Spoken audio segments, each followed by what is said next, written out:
역대하 36장 마지막 장까지 읽었습니다. 34장에 보면은 요시야가 왕이 되는데 그 아버지 아몬의 길을 가지 않고 요시야는 정직하게 하나님의 뜻을 따라서 다윗의 길로 갔다. 좌우로 치우치지 아니했다. 이렇게 말씀합니다. 34장 가겠습니다. 요시야가 왕위에 오를 때 나이가 8세라 8살. 예루살렘에서 31년 동안 다스리며 39살에 하나님 부르심을 받았죠. 여호와 보시기에 정직하게 행하여 그의 조상 다윗의 길로 걸으며 좌우로 치우치지 아니하고 나이는 어렸지만 하나님 기뻐하는 그러한 통치를 했던 걸 보게 됩니다. 아직 어렸을 때 곧 왕위에 있은 지 8년에 8살에 왕이 되고 8년에 16살 때 그의 조상 다윗의 하나님을 비로소 찾고 계신 제12년에 유다와 예루살렘으로 비로소 정결하게 하여 그 산당들과 아세라 목상들과 아로 새긴 우상들과 부어 만든 우상들을 제거하여 버리매 우상들을 제거하고 제사를 드리지 못하게 하니까 하나님 얼마나 기뻐하시겠어요. 4절 같이 읽겠습니다. 무리가 왕 앞에서 바알의 제단들을 헐었으며 왕이 또 그 제단 위에 높이 달린 태양상들을 찍고 또 아세라 목상들과 아로 새긴 우상들 부어 만든 우상들을 빻아 가루를 만 제사하던 자들의 무덤에 뿌리고 아예 우상의 자취를 다 이제 없애버리는 것입니다. 제사장들의 뼈를 제단 위에서 불살라 유다와 예루살렘을 정결하게 하였으며 또 므낫세와 에브라임과 시므온과 납달리까지 사면 황폐한 성읍들에도 그렇게 행하여 7절 같이 읽겠습니다. 제단들을 허물며 아세라 목상들과 아로 새긴 우상 바 가루를 만들 이스라엘 땅의 모든 태양상을 찍고 예루살렘으로 돌아왔더라. 아멘. 10계명을 보면 나 외에 다른 신을 내게 두지 말라. 이게 가장 첫 번째의 계명인데요. 북이스라엘은 모든 왕 전체가 남쪽 유다도 몇몇 왕을 빼놓고는 이렇게 다 우상을 섬기는데 요시야는 그 중에서 하나님이 기뻐하는 우상을 멸하고 하나님을 섬기는 왕이 되었습니다. 나이는 어리지만 하나님이 기뻐하는 왕이었다. 하나님 외에 다른 우상을 섬기는 것은 다 멸망의 길을 자초하는 것입니다. 그래서 북이스라엘은 BC 722년에 아수르에게 다 멸망하고 맙니다. 여기 요시야의 아들부터 또 우상을 섬기고 결국은 BC 586년에 남유다도 바벨론에게 멸망하고 맙니다. 곧 나오죠. 이제 8절 가겠습니다. 요시야가 왕위에 있은 지 18째 해에 8살 때 왕이 되고 18해가 지났다. 26살 때 그 땅과 성전을 정결하게 하기를 마치고 그의 하나님 여호와의 전을 수리하려 하여 아살레 아들 사반과 시장 마아세와 서기관 요아스의 아들 요아를 보낸지라. 성전이 그동안 우상을 섬기고 하나님께 제사를 예배를 드리지 않았기 때문에 너무 다 회파되고 어지럽게 돼서 그 성전을 지금 정결케 하는 작업을 합니다. 성전을 수리하는 작업을 하는 것입니다. 주의 전은 계속해서 수리하고 관리하고 보존하고 그래야 됩니다. 집도 제대로 관리하지 않으면 이렇게 망가지잖아요. 성전도 마찬가지입니다. 그래서 수시로 해야 되는데 이 열왕들이 우상을 섬기고 하나님을 떠나서 성전이 회파되는데 이 요시야가 그 성전을 수리하고 있습니다. 하나님이 얼마나 기뻐하겠어요. 여러분 내 집이 망가지고 내 집이 비가 새고 이렇게 그러면 헐어지면은 다 수리하고 보수하고 관리하고 그러잖아요. 이 주의 전에 관심을 가지고 어디가 망가졌나, 어디를 수리해야 되나. 큰 교회들은 다 관리하는 사람들이 있습니다. 레위 지파가 성전을 관리하는 것처럼 관리하는 사람들이 크면 클수록 많이 있잖아요. 이 작은 교회는 그런 게 없죠. 그래서 관심을 가지고 여기 요시아와 같이 주의 전이 어디 잘못된 데가 있나, 하나님 앞에 예배 드리는데 적합하지 않은 것이 어디 있나, 고칠 것은 어디 있나 돌아보아야 됩니다. 수시로 돌아보고 하나님 기뻐하는 삶의 자리로. 제가 어제도 어느 분을 좀 수리하시는 분을 좀 오라 그래서 쭉 옥상부터 이제 봤는데요. 건축 한 7년이 되니까 부분 이제 수리할 곳이 나오고 이제 그러더라고요. 수리, 보존, 관리를 잘 하지 않으면은 또 이게 그만큼 또 더 많이 한꺼번에 돈도 들어가야 되고, 보기에도 또 안 좋고 그렇죠. 하나님은 또 보시기에도 그렇고. 이 요시아가 이런 일을 했습니다. 얼마나 하나님 기뻐하시겠어요. 10절 가게 10절.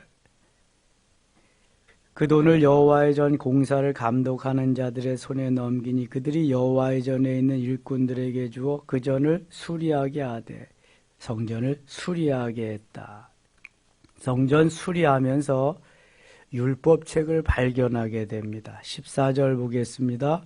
무리가 여호와의 전에 헌금한 돈을 꺼낼 때 제사장 힐기야가 모세가 전한 여호와의 율법책을 발견하고 율법책을 성전을 수리하다가 발견함. 힐기야는 그 당시 대제사장인데요. 서기관 사반에게 말하여 이르되 내가 여호와의 전에서 율법책을 발견하였노라 하고 힐기야가 그 책을 사반에게 주매 사반이 책을 가지고 왕에게 나아가서 복명하여 이르되 왕께서 종들에게 명령하신 것을 종들이 다 준행하였나이다. 또 여호와의 전에서 발견한 돈을 쏟아서 감독자들과 일꾼들에게 주었나이다 하고 서기관 사반이 또 왕에게 아뢰어 이르되 제사장 힐기야가 내게 책을 주더이다 하고 사반이 왕 앞에서 그것을 읽으매 왕이 율법의 말씀을 듣자 곧 자기 옷을 찢더라.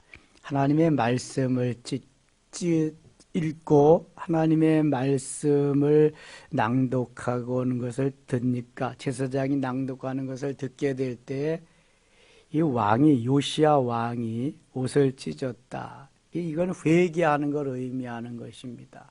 그동안 내가 잘못 살았구나. 말씀대로 따라 살지 못함을 회개하는 역사가 일어나게 되었습니다. 왕이 힐기야와 사반의 아들 아이감과 미가의 아들 압돈과 서기관 사반과 왕의 시종 아사에게 명령하여 이르되 21절 같이 읽어요. 너희는 가서 나와 및 이스라엘과 유다의 남은 자들을 위하여 이 발견한 책의 말씀에 대하여 여호와께 물으라. 우리 조상들이 여호와의 말씀을 지키지 아니하고 이 책에 기록된 모든 것을 준행하지 아니하였으므로 여호와께서 우리에게 쏟아진 진노가 크도다 하니라. 아멘. 하나님의 말씀대로 따라 살지 않았다. 이 율법 책에 있는 대로 우리가 순종하지 않았기 때문에 하나님의 진노가 크다. 그래서 회개하는 역사가 일어나는 거죠. 26절 가겠습니다. 26절 너희를 보내어 여호와께 묻게 한 유다 왕에게는 너희가 이렇게 전하라. 이스라엘의 하나님 여호와께서 이같이 말씀하시기를 내가 들은 말을 의논하건대 내가 이곳과 그 주민을 가리켜 말한 것을 내가 듣고 마음이 연약하여 하나님 앞고 내 앞에서 겸손하여 옷을 찢고 통곡하였으므로 나도 네 말을 들었노라. 여호와가 말하였느니라. 하나님은 회개하고 통해 자복하는 것을 기뻐하신다고 하는 거죠. 31절 가겠습니다. 31절. 왕이 자기 처소에 서서 여호와의 앞에서 언약을 세우되 마음을 다하고 목숨을 다하여 여호와를 순종하고 그의 계명과 법도와 율례를 지켜 이 책에 기록된 언약의 말씀을 이루리라 하고, 이 왕의 결단이 참 중요하죠. 마음을 다하고 목숨을 다하고 또 여호와를 순종하겠다. 언약의 말씀을 지키겠다. 왕이 오늘도 결단하면서 이렇게 하나님 앞에 언약을 지키겠다고 말씀을 드립니다. 이 32절 33절 같이 읽겠습니다. 예루살렘과 베냐민에 있는 다 여기에 참여하게 하여 예루살렘 주민 하나님과 그의 조상들의 하나님의 언약을 따르니라. 이와 같이 요시야가 이스라엘 자손에게 속한 모든 땅에 가증한 것들을 다 제거하여 버리고 이스라엘의 모든 사람으로 그들의 하나님 여호와를 섬기게 하였으므로 요시야가 사는 날에 백성이 그들의 조상들의 하나님 여호와께 복종하고 떠나지 아니하였더라. 아멘. 요시야가 사는 날 동안 하나님께서 저들과 함께 하시며 복을 주셨다. 하나님을 떠나면은 살 길이 없습니다. 주께 돌아오고 말씀을 따라 살려고 몸부림치면 하나님이 꼭 붙잡으십니다. 은혜를 베풀어 주십니다. 35장 가겠습니다. 드디어 요시야가 그동안 하지 못했던 유월절을 지킵니다. 유월절은 이스라엘 백성들이 출애굽한 것을 기념하는 해방절과 같은 절기입니다. 요시야가 예루살렘에서 여호와께 유월절을 지켜 첫째 달 열넷째 날에 유월절 어린 양을 잡으니라. 4절 가겠습니다. 너희는 이스라엘 왕 다윗의 글과 다윗의 아들 솔로몬의 글을 준행하여 너희 족속대로 반열을 따라 스스로 준비하고 너희 형제 모든 백성의 족속의 서열대로 또는 레위 족속의 서열대로 성소에서 서서 스스로 성결하게 하고 유월절 어린 양을 잡아 너희 형제들을 위하여 준비하되 여호와께서 모세를 통하여 전하신 말씀을 따라 행할지니라. 유월절은 세 절기 중에서 가장 큰 절기거든요. 해방절과 같다. 이 애굽의 모든 마다들과 맏새끼는 다 죽어가는데도 이스라엘 백성들의 집에는 천사가 다 뛰어넘어서 아무런 해를 받지 않았습니다. 천사가 왜 뛰어넘었어요? 왜? 어린 양을 잡아서 피를 문설주와 임방에 발랐기 때문에 거길 뛰어넘어갔다. 어린 양은 누구를 예표한다 그랬어요? 예수님을. 그 피는 예수님의 보혈을 의미합니다. 그래서 예수님이 지켜 보호하고 계시기 때문에 천사들이 다 그 집은 해함을 받지 않고 보호해주고 애굽의 마다들, 애굽의 맏새끼들만 그날 다 죽임을 당했습니다. 이것이 너무 감사해서 유월절 절기가 되었습니다. 계속 지켜나가는데 하나님을 알지 못하고 우상을 섬기면 지킬 수가 없지요. 근데 요시야가 오래도록 끊어졌던 그 절기를, 유월절 절기를 지금 지키게 되었습니다. 제가 긴장이 이제 풀어지는 것 같아요. 어제, 그제, 이렇게. 달 동안 그냥 30년 만에 일을 치르는 거니까, 긴장이 이제 풀어지는 것 같아요. 36장 가겠습니다. 36장.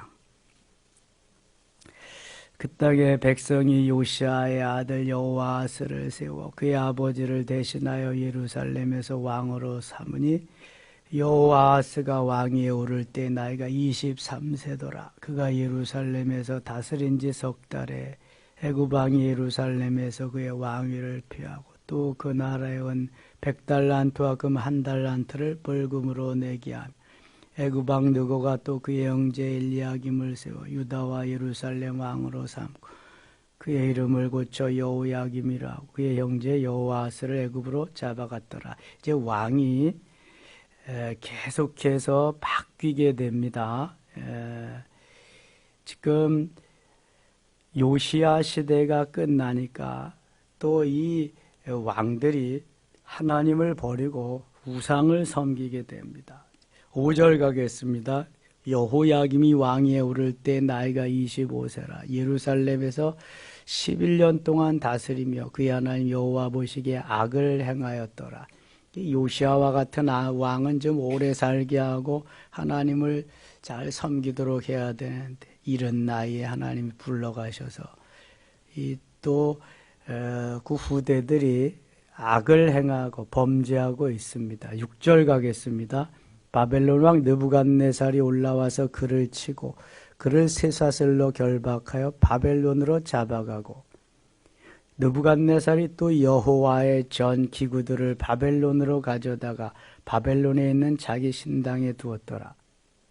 예루살렘 성전이 아니라 여기 솔로몬 성전에 있던 여러 가지 기구들을 이 느부갓네살이 다 빼앗아 갑니다.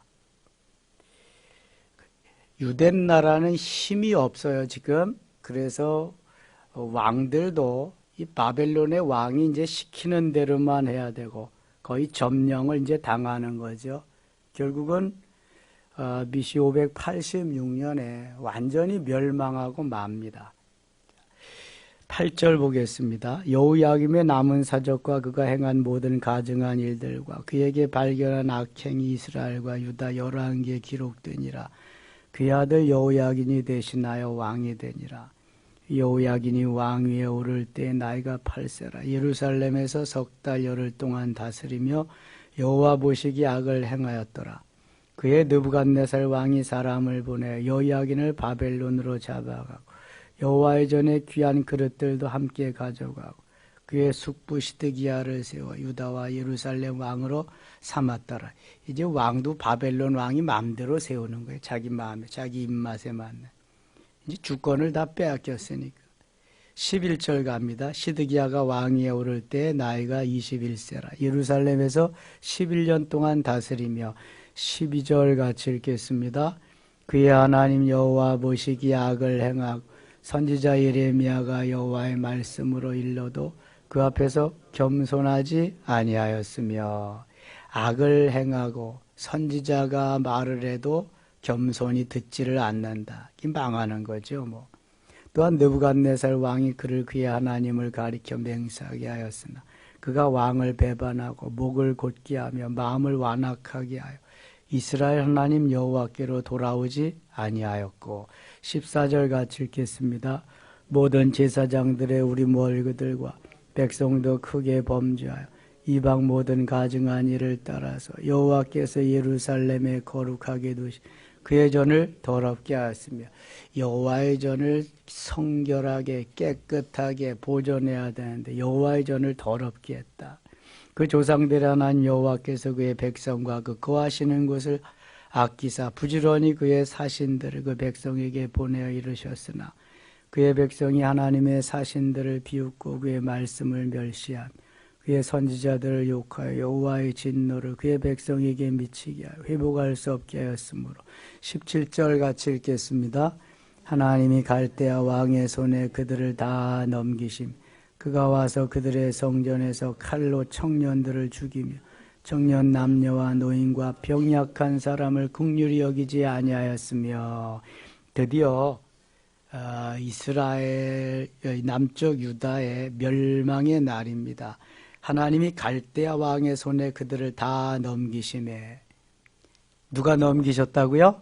하나님이 망하게 하시는 거예요. 오죽하면 하나님이 만드신 나라, 하나님이 세우신 하나님의 자녀들이 거하는 그 나라를 멸망하게 하실까? 한번 생각해 보세요. 오죽하면 그러실까? 여기 갈대아는 바벨론을 의미하는 것입니다. 그가 와서 그들의 성전에서 칼로 청년들을 죽이며 성전에서 칼로 청년들을 죽였다. 남녀와 노인과 병약한 사람을 긍휼히 여기지 아니하였다. 남녀, 노유, 병자들도 다 칼로 죽이는 거예요, 지금은. 또 하나님의 전에 대소 그릇들과 여호와의 전에 보물과 왕과 방백들의 보물을 다 바벨론으로 가져가고 마음에 드는 거 눈에 보이는 건 다 바벨론으로 다 훔쳐가는 거죠. 우리가 일제 35년 강점기 시절에 얼마나 많은 것을 훔쳐갔는지 몰라요. 그리고 주지도 않습니다. 엄연히 우리 건데도 뭐 부지기수라는 게 얼마나 많이 있는지 모른다는 거예요.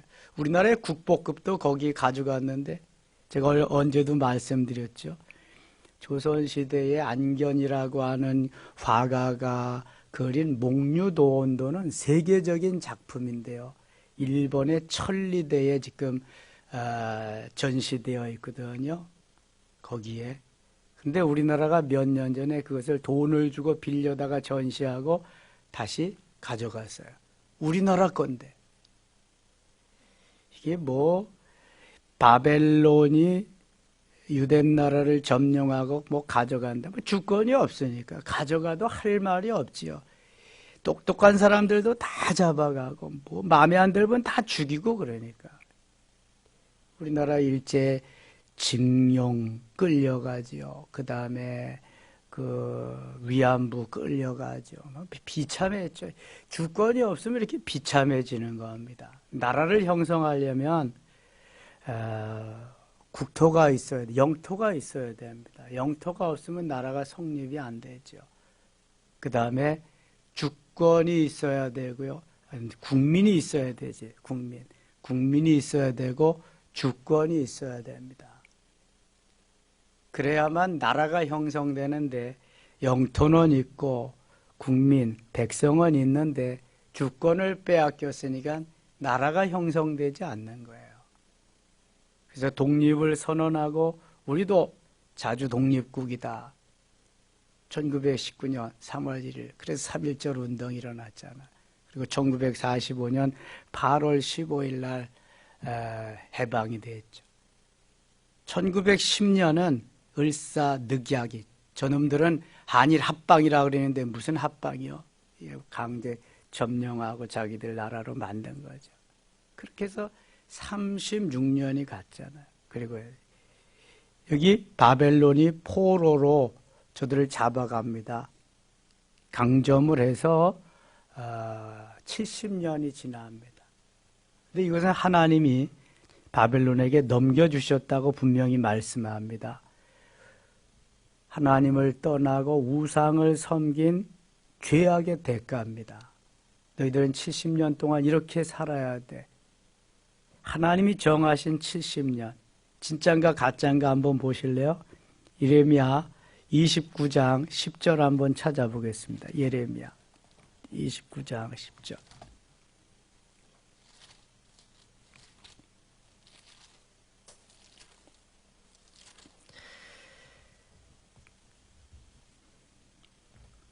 (1096쪽입니다) 1096쪽.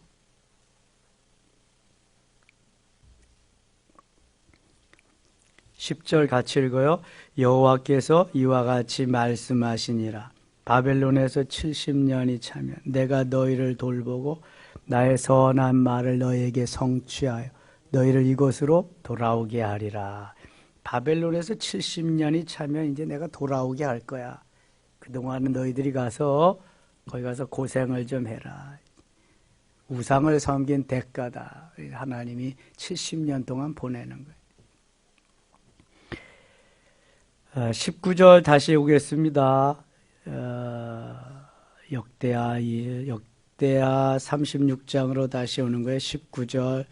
또 하나님의 전을 불사르며 예루살렘 성벽을 헐며 그들의 모든 궁시를 불사르며 그들의 모든 귀한 그릇들을 부수고 칼에서 살아남은 자를 그가 바벨론으로 사로잡아가며 무리가 거기서 갈대아 왕과 그의 자손의 노예가 되어 바사국이 통치할 때까지 이른 비참해. 이제 바사국이 통치할 때까지다.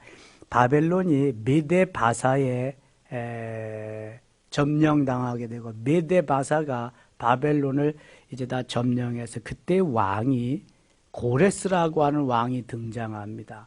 그래서 이 고레스 왕을 통해서 하나님이 유대 나라를 해방시켜 줍니다. 21절 보세요. 이에 토지가 황폐하여 땅이 안식년을 누림과 같이 안식하여 70년을 지냈으니 여호와께서 예레미야의 입으로 하신 말씀이 이루어졌더라. 조금 아까 봤죠? 예레미야 29장 10절에 70년이 차면 다시 돌아오게 할 거다. 22절 같이 읽겠습니다. 바사의 고레스 왕 원년에 여호와께서 예레미야의 입으로 하신 말씀을 이루시려고 여호와께서 바사의 고레스 왕의 마음을 감동시키심에 그가 온 나라에 공포도 하고 조사도 내려 이르되. 참 신기하죠? 하나님을 믿지 아니하는 바사의 고레스 왕의 마음을 하나님이 감동시키는 거예요. 하나님이 그를 사용하시는 거예요. 이제 이사야서 나가서 볼 텐데 이사야 44장 18절에 보면 하나님께서 바사왕 고레스를 뭐라고 말씀하시냐 하면은 나의 목자라고 말씀합니다. 이사야 45장 1절에는 나의 기름 부음 받은 자라고 말씀합니다. 나의 목자, 나의 기름 부음 받은 자. 하나님을 알지 못하는 이방 나라의 왕이지만 하나님이 그를 고용하셔서 사용하시겠다는 거예요. 유대 나라를 해방시키는데, 포로에서 자유케 하시는데 고레스 왕을 사용하시겠다는 거예요. 이미 하나님이 예언해 놓고 말씀하시고 지금 훈련하시는 거예요. 다루시는 거예요. 모든 것이 그러니까 하나님의 섭리고 하나님의 경륜이지 우연히 되어지는 건 아무것도 없습니다. 우연이란 없는 거예요. 여기에다 하나님의 손길이, 하나님의 간섭하심이 있는 거죠.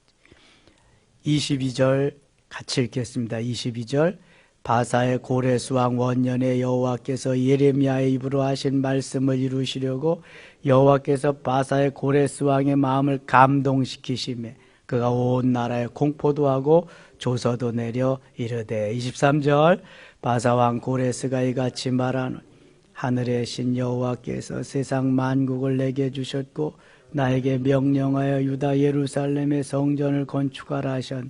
너희 중에 그의 백성된 자는 다 올라갈지어다.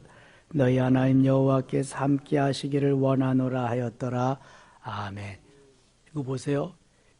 아니 하나님을 모르는 바사왕 고레스를 통해서 해방시켜 줄 뿐만 아니라 그에게 성전 건축을 할 수 있도록 명령을 하신 거예요.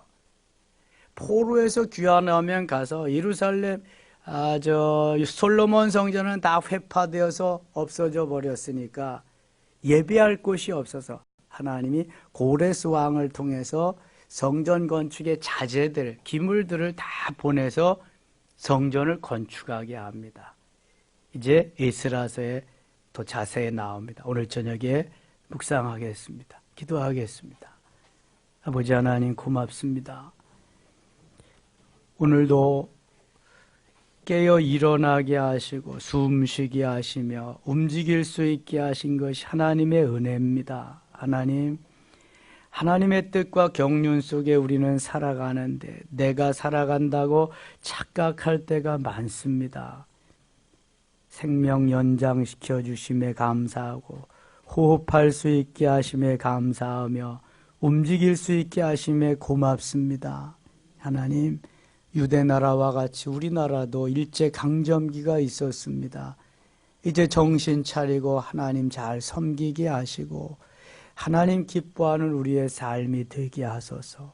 오늘 하루도 승리의 귀한 한 날 되기를 원하옵고 우리의 기도를 하나님 응답하여 주옵소서. 예수님의 이름으로 기도드리옵나이다. 아멘.